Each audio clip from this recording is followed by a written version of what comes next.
My name is Dr. Connie Sixta. I have a PhD in nursing, and I work as a consultant here. So I work with a lot of different things, but primarily what I'm doing these days essentially is working. I'm really an expert in quality improvement. So I'm also an expert in population management, population health, and so I actually manage the population management course for our residents and our fellows. So that's psych and geriatrics now, family medicine and internal medicine, and teach them that, and I pull in the multidisciplinary team and coordinate all of that for them. And I have a rotation every 2 weeks, so it keeps me busy. I would define the patient-centered medical home as a community-based and culturally sensitive model for primary care, which makes sure that every patient has an individual provider / physician. They may be nurse practitioners or PAs, if we look at that across the continuum. And what we're really trying to do is make sure that patients have access to their physician, that there's really, the care is coordinated. In particular, the care is coordinated across the continuum. And so we play a huge role in transition of care, whether it be from the hospital to the home, the hospital to the nursing home to the patient's home. Whatever that transition is, primary care is really the foundation for the patient. And so we know our patients, we know what their plan of care is, they know us. We're really trying to make sure that we have continuity so that every time the patient comes in, they don't have to repeat their story. And they know, oh my goodness, you know me, and I know you. And so it really provides a lot of trust and actually a real indication of support. And you're not going to find that in any urgent care. The real connection between COVID and the patient-centered medical home and quality is really, really important.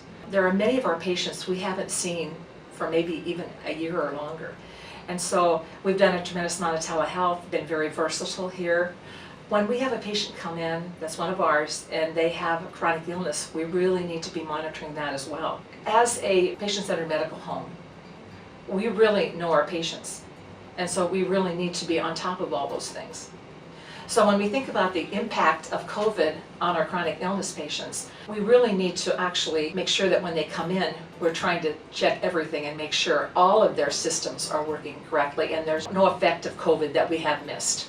That's why I think we're so much different than an urgent care center. What we're trying to do is make sure that we are comprehensively evaluating them, because COVID can impact them in many ways, and it isn't just the virus. It's the fact that they have been isolated at home. It's the fact that they have less exercise, they may have gained weight, their blood pressure may be up. All of those things tie together. One of the things we teach in population management is that 40% of our health problems are really due to behaviors. Exercise is important, how much we're drinking, what kind of drugs we're taking, the fact that we really aren't able to socialize with our friends and we're not getting the support that we need, emotional support and so on. All of those things add up. And so what we really need to do is make sure when we see them that we are looking at the things that really are not going well and that we're managing them. In terms of Governor Wolf's whole patient care concept, I think that fits the patient-centered medical home. So when we're looking at that, we're looking at the body, the mind, the spirit, we're looking at the mental health, we're looking at the behavioral health, we're looking at physical, we're looking at everything urgent, we're looking at chronic, we're looking at preventative, the whole patient. And the work that the residents are doing with high-risk patients, socioeconomic just plays a huge, huge role. And we really have to consider that. So we may say, you know, you need to take this drug. Oh, I'm giving you a new drug, it should be very effective. Can they afford the drug? Do they have insurance? Does the insurance cover the medication? We really have to be aware of all of that. The Wright Center, I think, has, I have worked with FQHCs for the last 20 years.